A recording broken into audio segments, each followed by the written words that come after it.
Good morning, everyone, and we welcome you to Law Seekho Jeet Lo Judiciary Test Prep channel. Today, we will be introducing you all to a very special guest, Rishabh Rai. Rishabh graduated in the year 2020 from NLU Orissa, and then he started his preparation for judiciary in the year 2020 itself. This was his third attempt in judiciary. Earlier, I guess he has also appeared for other states, but we will be having a deep talk with him on this and a deep discussion on this so that you all can get a roadmap for how to clear your exams for those who are willing and aspiring to become judges in future. So let's welcome Rishabh. Hello, ma'am. Good Well, morning. hello, good morning, and welcome to the test prep channel, Rishabh. Thank you, ma'am. How are you doing, Rishabh? I've been doing fine. Last few days have been hectic, but yeah, I'm doing well enough. Okay, so you must be in a celebration mode, Rishabh, and must be celebrating with family and friends. Yes, ma'am. We're celebrating, and also I was actually practicing before the Delhi High Court, so it has been a bit of both handing over my matters to my juniors and also bit of enjoying with my parents.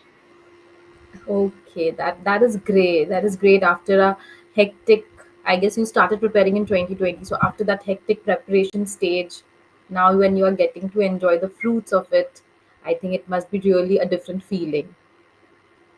Yes, actually, ma'am, it has been taken a long process because initially all these processes was hampered by COVID.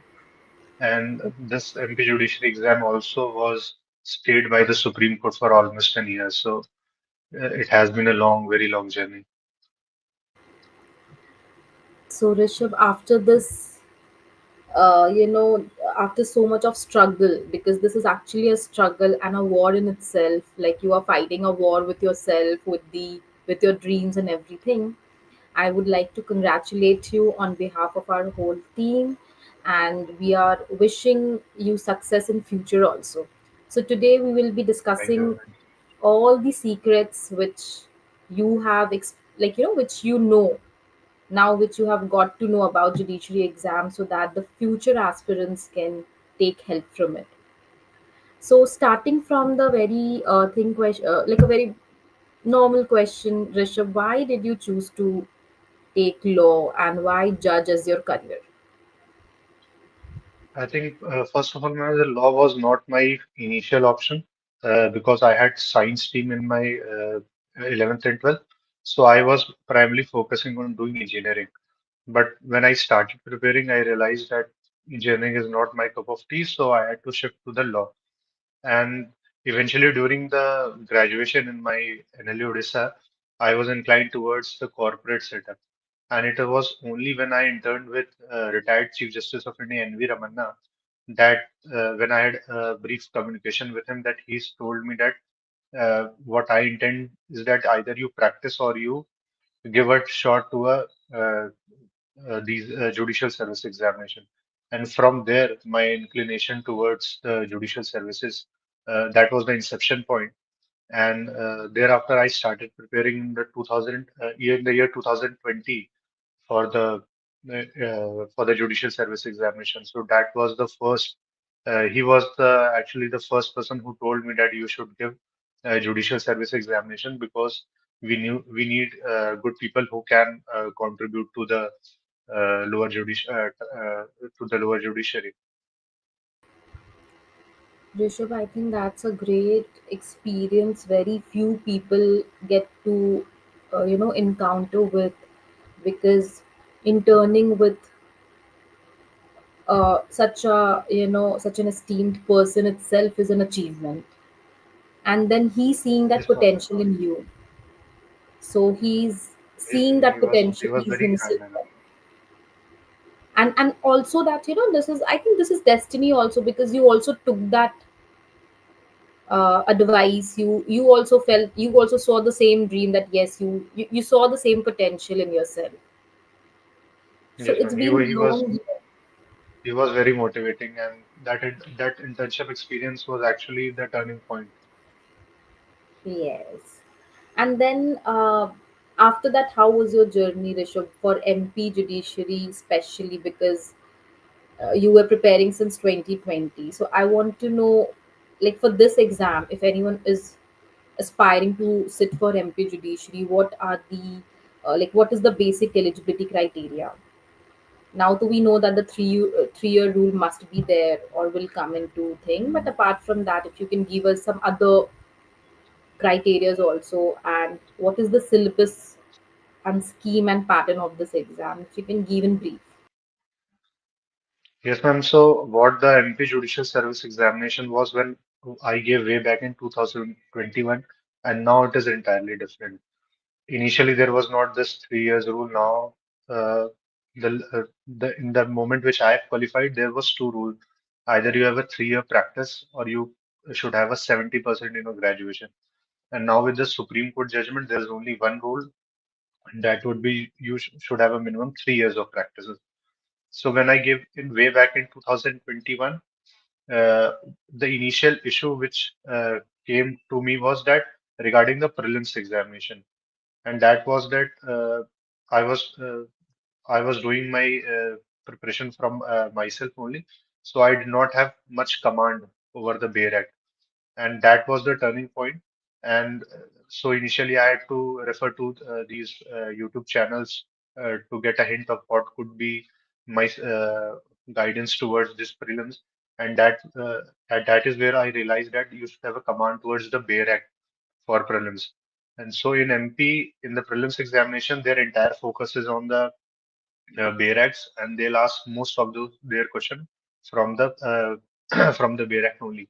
What I would give one advice to any of the student who is aspiring to join MP, who wants to join MP Judicial Services, that for the prelims, the first thing is that you should already have those 10 years or 20 years unsolved paper for of both MP Civil Judge exam, also for the MP ADJ. There's a book which is available in the market for both, for MP CJ also and for MP ADJ also. And most of the question in the GK setup are from there. So that is actually helpful because you can't expect someone in a month or so to go through the entire state GK. And if you have some questions which are directly from those sources, then it actually helps you. And it did help me in the first time. The cutoff was 115 out of 150, and I barely started my preparation, and I got 115 just because of one of my seniors told me that you should solve these books. So that this is one of the important thing in the MP judiciary, that you solve not only the MCQs or mocks of the questions, but also to solve the past year's papers of both civil judge and ADJ. And for the mains examination, they usually have four papers. The paper one is civil law. Paper two is about translation, which is quite technical because it's a legal translation, along with essay and précis. Paper three is about criminal law paper, and paper four is judgment writing, both civil and criminal judgment. So what I have realized, because I this was my third attempt of MP Judicial Services, is that you need to have a command over Bayer Act in your answers also. Because they want content which are which is mostly Bayer Act. So if you are using the definitions which are from the Bayer Act directly, then that is the good way to start your answer, and then you can always conclude by using the various judgment which you want. But the initial point, what they would prefer is that there should be some resemblance to the Bayer Act language which is already there. And for the interview, ma'am, because this was my second interview before the MP Judicial Services. One time I unfortunately not qualified for the means. This time Law Seco, I gave mock interview for the Law Seco, and that was actually very helpful for because most of the question which panel asked me were from CPC, and the Law Seco mock interview had uh, grilled me at least for around 20 minutes on the CPC aspect also. And some of the questions were actually what I was asked by the Arun sir came directly in my interview before the Honorable Madhya Pradesh High Court. Wow, Rishabh, it feels like, when I'm speaking to you, And when I'm listening to your journey, I feel, Rishabh, that destiny wanted this, because whatever questions you faced in the interview, you are getting sort of same questions. Also, our uh, the experts who take conduct our mock interviews, they are very experienced in their field and they have an expertise on that. So we are very happy that our mock interviews could help you clear your interview. Rishabh, I want to know, I have a curiosity to know right now, because I don't know anything about MP judiciary. So in prelims, what is the total marks which comes, and how many questions are there in your prelims exam, and what is the time limit? Yes, ma'am. So time limit is of 2 hours. It's a 2 hour paper, and number of question is 150, each of 1 marks.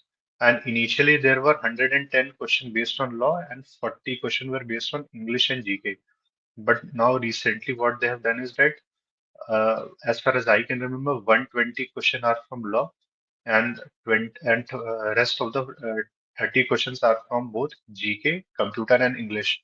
So for the GK, they focus on the local, the state GK aspect, and there are basic computer and English question which they also ask. So this is the pattern for the prelims. Okay, and could you complete your papers on prelims, because I come to know from many candidates that, ma'am, we could not complete our paper, and I feel, was it too lengthy or something like that? So is there any trick to complete the paper on time? Yes, ma'am. So what they did recently is, because the MP judiciary is an online application. What they do, unlike most of the judicial service examination who have an offline paper, what MP judiciary does is that they have a portal where they conduct these examination through online mode. So what happened in the most of the cases that there are questions which are very lengthy and you'll have to scroll down till end to read those options, and that actually takes a bit lot of time. And because most of the students what they have experience is that need to have a hard copy so that they can read. But for scrolling down, it actually takes some amount of time. And I remember in my Madhya Pradesh first attempt of Madhya Pradesh Judicial Service examination, I barely completed my prelims just 2 minutes before the scheduled time was for the completing paper, and was not able to recheck my most of the answers. Though, but the only positive was that there is no negative mark there, so it did not do a lot of damage. But if it's an online mode and if you are not able to recheck your answer, because there are time when you have a confusion in one or two options. So that is why it is actually feasible that if you develop a power of solving mocks through online as far as MP judiciary is concerned, because otherwise it gets at some time it gets very difficult to complete the paper on time, because 150 question in 2 hours with also involving GK and computer question, it takes a bit of toll on you. Rishabh, I feel when I'm like, you gave your first attempt and then you gave your second attempt, it shows your sheer dedication for this post. Like, you were so dedicated. So, Rishabh, since 2020, you were only preparing for the exam, or you were also practicing like properly in the court? Yes, actually, ma'am, what I did was I graduated in 2020. At the time, there was COVID. And so initially, I didn't started my preparation, and it was only in September 2020 that uh, I thought that now it's time to, because the MP Judicial first examination was in 2021 March. So there I started preparing, and yes, I briefly prepared and appeared till the interview, and after that I started practicing briefly before the Allahabad High Court, and there I appeared for quite some time, and then I was doing simultaneously both things, also appearing before the Honorable High Court and also doing my judicial service examination. But for the MP judicial, this attempt which I cleared, I realized that I cannot travel in both, and that's why I took this decision that I will give this entire attempt. So I give my mains in 2024 March, this examination, and only after that I shifted to Delhi for practicing. So till my mains, I never indulged in practicing before the simultaneously before the court and also preparing. Okay, okay.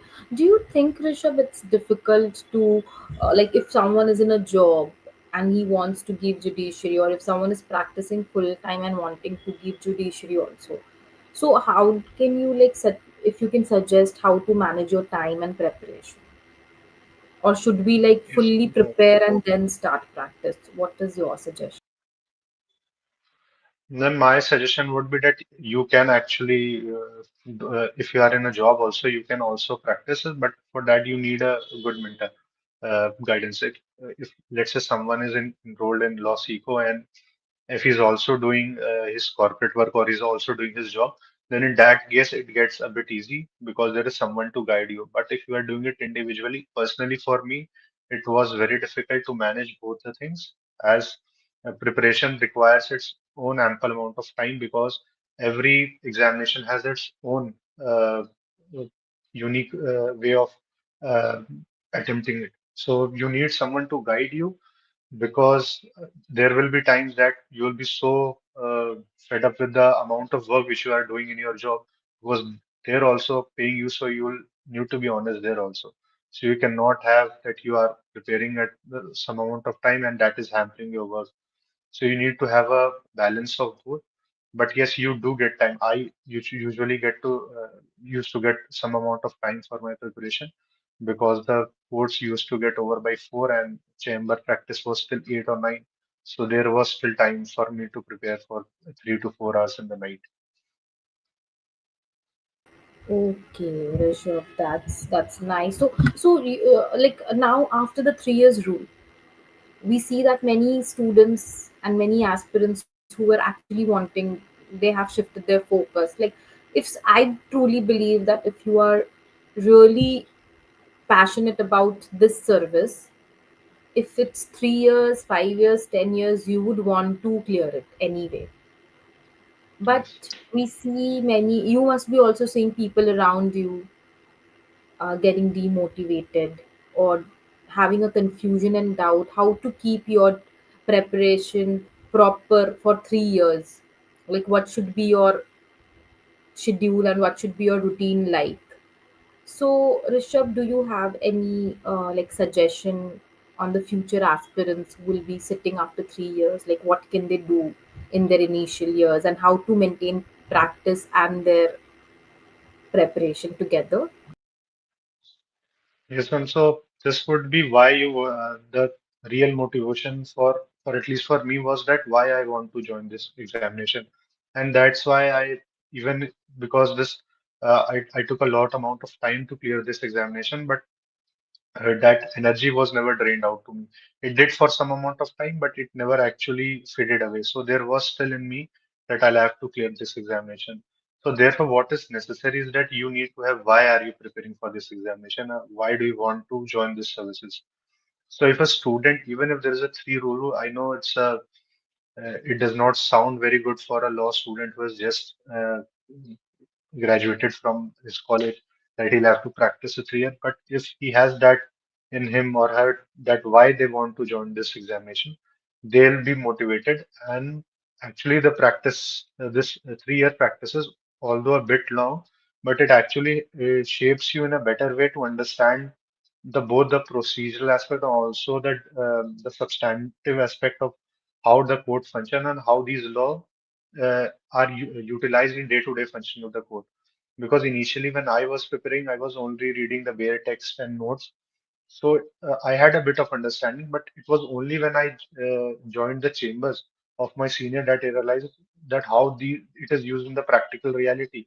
So this is one aspect which the graduates can use it for their advantage, and if they have in them that they want to give this, they want to clear this examination, this will actually help them a lot because the practices itself has a own set of advantage and that will help them in clearing this examination. So I'll say they'll become a better judge than what someone without any practicing who has become a something which I was not able to practice for almost 3 years. But these students who are practicing for 3 years, they'll actually be a very they'll do very great for the judicial services.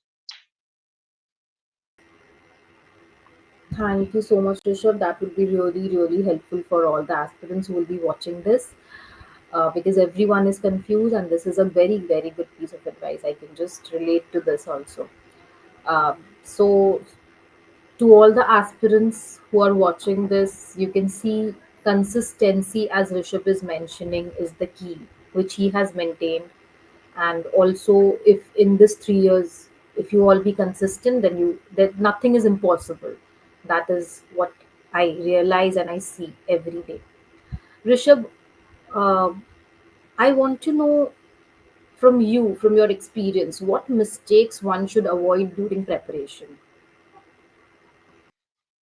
Yes, ma'am. So one of the mistake which I can tell you, because this was my third attempt, was that in the first time which I appeared in the mains, I was prepared. I was prepared. I had prepared my own notes, and after the second, because I was not able to clear the final merit list, so uh, what I did in my mind was that I draw a picture that I'll have to write these type of answers, which was not the area in which I am strong. So there are every person who's appearing in these examinations has their own set of advantage. Some are very good in the prelims in the BRAC. Some are very good in the mains, but they have a predicament in appearing at the time of prelims. So what we need to understand is that what are our strength in this examination, and we don't need to go outside our strength to counter some of the things. So what I did in my mistake was that in my second attempt, I never referred to my notes, and I made a large target that I'll refer only to the barracks and will get good marks. So what eventually did was in my mains, I was not able to write the answer which I had prepared in my notes, and also which I had thought I would be able to write to get good marks. And in the end, it actually created a hodgepodge, and I was not able to deliver. So that is one thing that you need to create your own strength and play in that area only, and don't need to create targets which are not even required to clear this examination. You need to have strong core areas where your strength lies, and that is the only thing you'll have to keep on repeating and repeating, because it does get a bit of boring at some point of time, because you are reading the same book, same notes, and everyone else is doing. And if say once you have not qualified, so you'll have to go back and refer to those notes again. So you need not to change your strategy. Of course, you need to modify a little bit of it, but you never change your core strength areas. Don't create unnecessary targets. Always fix to the core areas, and also keep revising and be consistent. Consistency is what I have realized is required in this examination, because most people what they do is that, which also I did, was we prepare for 7 days and then we'll take a rest. Then again we'll prepare. So this is not, if we do this, then what we are doing is that we are making our competition tougher. We need to be consistent and keep this daily routine going. I think, Rishabh, this is such a valuable and good piece of advice which you have given to everyone, not to change your strategy and your core strategy which you are following. Because I have myself seen students who have reached till the interview and then they could not clear the interview. So they cleared prelims, they cleared mains, then they went to interview also, but due to some marks, maybe 10 marks, 20 marks, they could not clear the interview. Second time when they give, they completely change the strategy. They start following new books, how to attain good marks this time, and then they end up frustrated. Like, this is not happening, ma'am. So I always feel that you were already following a good strategy. That is why you cleared prelim mains and you reached till the interview. Like, no one reached till the, like, many very few people reached till the interview. So your strategy is equally good. What you said, you just need to modify a little bit. Just add something extra. So whatever books you have followed, We should be following the same books, the same notes, but we can add on something extra, but not to change it completely. I think that is a very, very good piece of advice, Rishabh. Rishabh, I want to know about the books you mentioned. Like you said that there are some books which you followed during Yes, the ma'am. prelim, those 10 years, and apart from, is there any like specific book you would like to mention, the name of the book which we can get in the market for MP judiciary especially? Yes, ma'am. For the MP Judicial Services or even for the UP Judicial Services, there is a book of Pariksha Manthan which goes in the market of Samarth Agarwal books, and that actually is very helpful for your mains preparation. It actually helped me because there are some areas for which you will not be able to make your notes because they'll ask some random questions from out of a section, which a normal student would not expect that a question can arise from this section also. So that book actually has brief answers for almost every topic from which a question can, even if there is a mere possibility of a question from a particular section, they'll have in that book. So that book, in my opinion, everyone should buy it for the mains examination. Very helpful. And for the prelims, there are local authors of MP only who have this compilation of the 15 years or 20 years solved paper of the MP civil judge examination, also for the higher judiciary. So these two things we need to buy. Okay, that's great. That's great. Rishabh, thank you so much for sharing the book's name and your strategy also. I want to know one thing, Rishabh, like for mains especially, uh, for Prili, as you mentioned, their act should be on your fingertips. And for mains, is there any uh, like specific subjects which we should give weightage to? Like, you know that you cannot leave this subject. वैसे तो I think सारे ही subjects equally important and equal weightage के हैं. We never know how they change the pattern, and they can give importance to one subject which we were not even expecting. But still, like from your experience, what are the subjects one cannot leave? I would say, ma'am, four subjects which you should not definitely leave because although there are equal distribution of all marks, but if we say CRPC, which is BNSS, CRPC, CPC, evidence, and IPC, and out of these four, evidence is one of the subject which not only helps you in the criminal law paper three, but also in the paper four, which is the judgment writing examination because there you have a question of two question of 40 marks each, and what that does is that if you have a good command of over evidence act, it actually helps a lot in even in the relevancy and admissibility part of both these question of the 40 marks. So initially when I was preparing, I had not had a good command over the evidence act, and for that reason I had to suffer in my first MP Judicial Service examination and had secured very less in the judgment writing paper because I got confused with some of the provisions in the Evidence Act, and I gave an incorrect answer to one of the civil judgment which was in the paper four.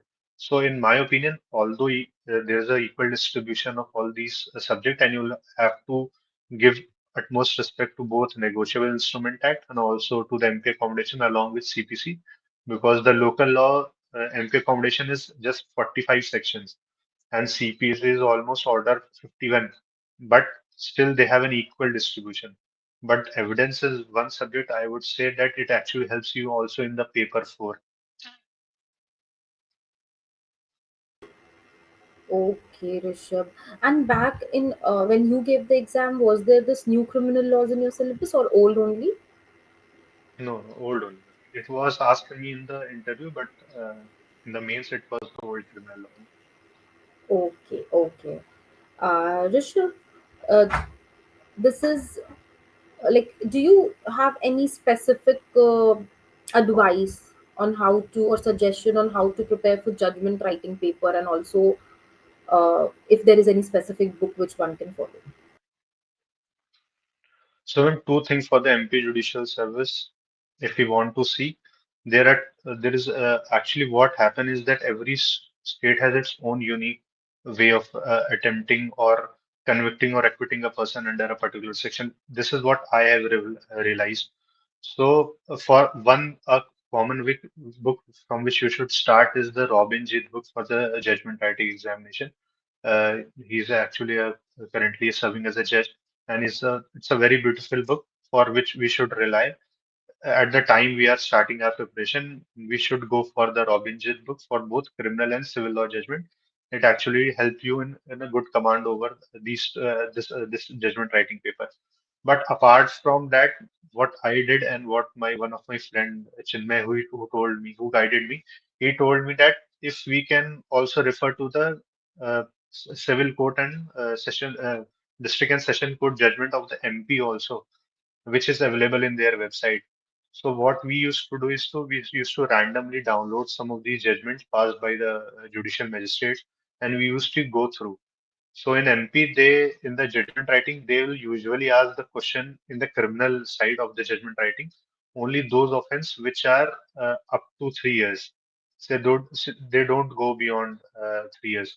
That is only travel by magistrate. So we'll go through those judgments just to check in what are the section in which they usually don't convict.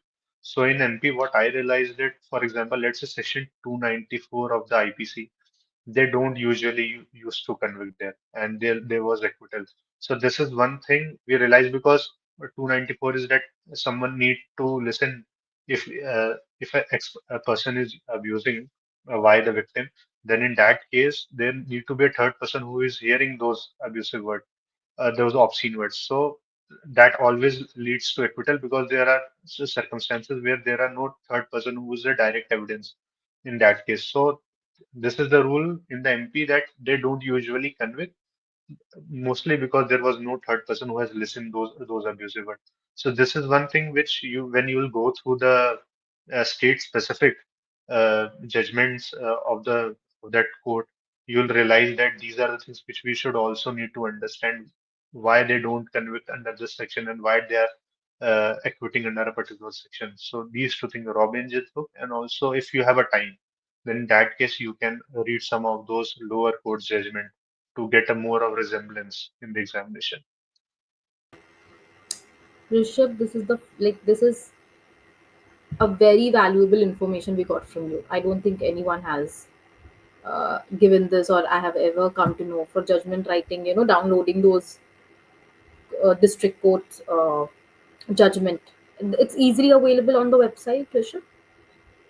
Yes, ma'am, it's an MP e-code website, and they upload all those orders. And there's a copy of judgment section also. You just randomly select any district of MP and go through those judgments. So I used to refer to my seniors who are already in the uh, MP Judicial Service. I used to read those judgments, and that actually helped me a lot, because the first time my marks was 38 out of 100 in the this fourth paper, because I did a blunder in one of the question. But thereafter, I realized that we need to do good, and I think last time also I scored 70 out of 100 in this paper, so it actually helped a lot.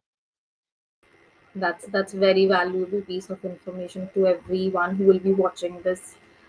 Rishabh, my last question, my last query is about your interview. You have already spoken about it, but I want to know, like, how long did your interview went, and what were the specific questions? Like, I want to know the whole thing, like from the point you entered the room, and then how many panelists were there in the interview, and what questions were asked to you.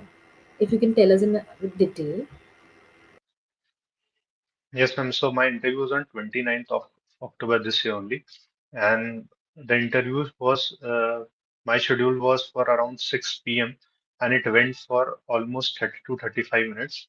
And the panel was of three current serving High Court judges: Justice Aluwalia, Justice Mishra, and Justice Paliwal. And they, because I was because I've been currently practicing as a lawyer, so they asked me a lot of questions on the practical aspect.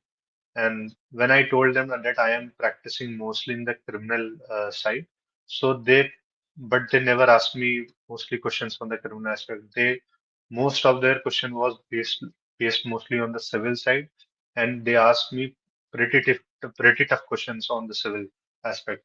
One of the question which I remember is that which was also uh, helped me in my mock preparation by the law CIGO was regarding the compromise decree, and that was that if a person can a person directly appeal if there is a compromise between two parties X and Y, and the compromise decree has been passed by the, let's say, trial court, then in that case, if one of the parties aggrieved can directly file an appeal before the appellate court.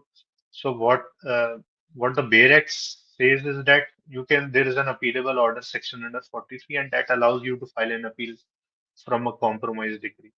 But in my mock before law CICO, the sir Arun sir who was taking my mock, he had told me that firstly you'll have to make an application before that relevant court only, which has passed the compromise decree, for setting aside of that compromise, and only then you can file an appeal if you are still aggrieved.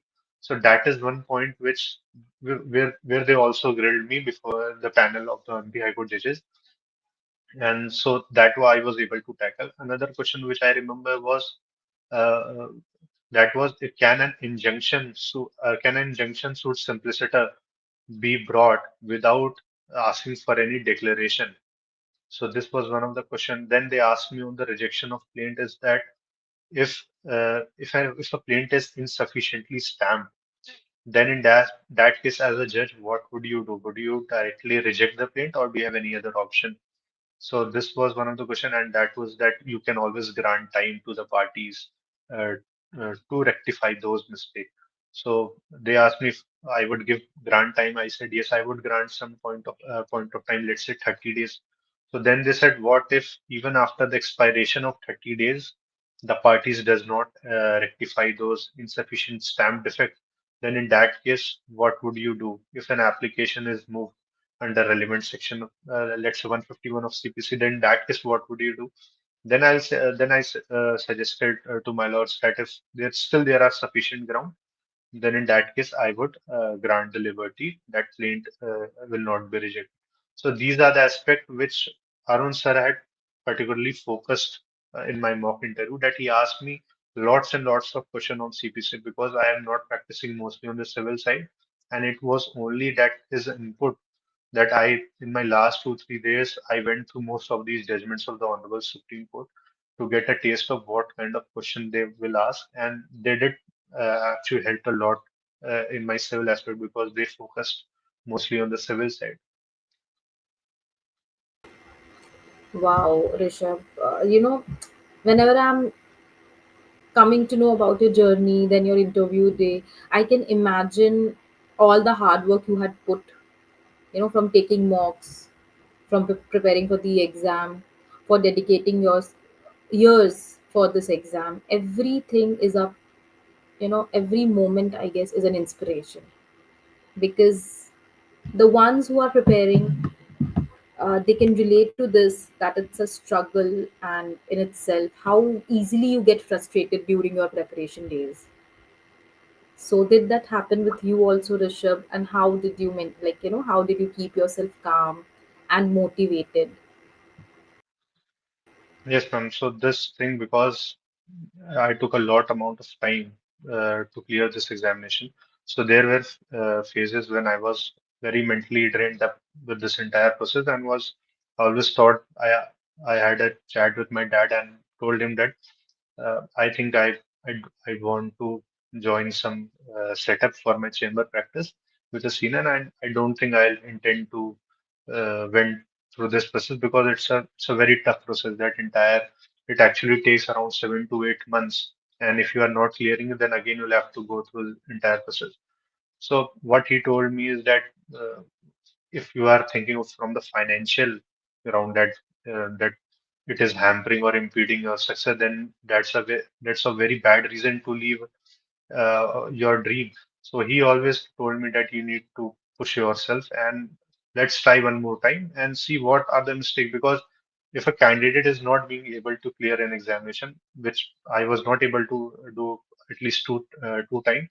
So you personally know what are the reasons why you're not being able to clear this entire process, because at least we need to be honest with ourselves. And that chat with my father actually helped me a lot, and I realized that the revision part is one thing where I am able to miss, is the reason why I'm missing out in the final selection, because I am reading a lot. I'm able to uh, learn a lot from all these my notes. But what actually happens is that when the exam is near, I'm not able to complete that entire circle of the revision. So he told me that make a short goals, and then in that case you'll go through the entire revision, and that's actually helped me a lot in my this final selection. So this is one thing which we need to understand, that yes, there will be times when you will be emotionally and mentally set up with this preparation, but if you have in you, if the desire that you want, why you want to clear this examination, you will definitely do.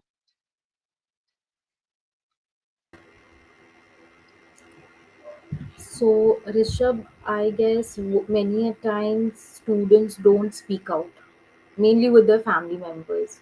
They feel like they don't know. Like, if your father or if your parent or siblings are not from law background, we think and we assume that how will they be able to help us?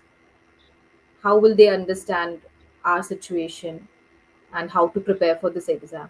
But what you did, parents are always up, they are blessing, and I think whatever they say will always help the kids in future, and that is what you did. You spoke with your friends, so it's good to speak with your, you spoke with your father, so it's good to speak with your parents or with your peers, anyone with whom you feel comfortable for whenever you feel frustrated. That was very nice, Rishabh. Like, your father is from law background only? No, no, he was in army, so he's very mentally strong. So that actually helped me a lot. Okay. That is so nice. That is so nice to hear. And also I think he kept you motivated and supported you in this journey. So Yes, that that's I think that is the privilege.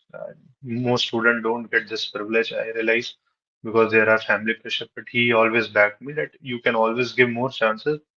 Don't get out just because of some financial condition that you want to leave this examination or you want to leave your dream for some money. You don't do this. Just keep on trying and rectify your mistake. Eventually, you'll get all this thing clear. great, Rishabh. Great. It's privilege and a blessing to have parents who support you in your dreams.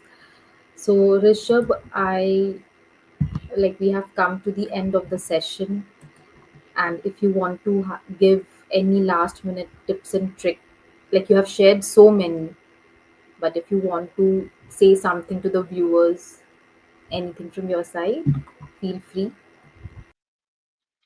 Yes, ma'am. So my what I would say to the student is that, which I also felt during my preparation, is there will be days, and natural there will be days will be where you'll be very demotivated to leave this dream of yours, and you'll say uh, let's accept the reality and go for something uh, which is less than what you aspire to become. But that is where the this entire your mental aspect needs to come forward, and you need to realize two things, that you firstly need to be consistent. There is no harm if there are days where you are not able to let's say solve some amount of questions or not able to prepare. That is very natural. I also went through days where I was not able to prepare for the examination. I was very down and out, but you don't need to give up, because there will be days where you'll be able to cover up all those pending things. So just be consistent, and secondly, don't forget to revise your thing, because what will happen is that we'll learn X amount of thing, then we'll leave all those things, and after 10 days, what we are doing is that we are learning new things, and we have already forgot what we had invested our, let's say, 10 12 hours. So keep revising and try to be as consistent as you can achieve.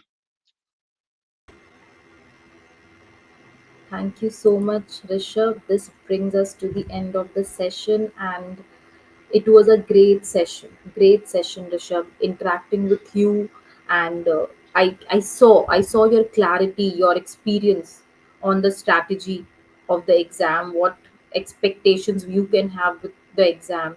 So everything was so insightful. I'm sure whoever will watch this video will learn a lot. I am taking so much from today's session. I have learned so many things. I feel motivated again. So, thank you so much for joining us today. I really appreciate, and the whole team of Law Seco appreciates the time and effort, Rishabh, which you have taken uh, today to come and share your experience. It was a pleasure to have you. So, on behalf of the whole team, my heartiest congratulations on your well deserved success. You truly deserve this. Your accomplishment is speaking volumes about your commitment, your consistency, your hard work. And today, we just want to pray for your good health. We wish you all the good things, success, peace in this new phase of your life. And may your life be filled with more future achievements. Take care of your health, Rishabh. You are so precious for our society. You were already precious, now you are more precious for us. So, thank you so much. And congratulations once Thank you again. so much, man. Thank you. Thank you for the opportunity with Arun sir. That was, I think, the turning point.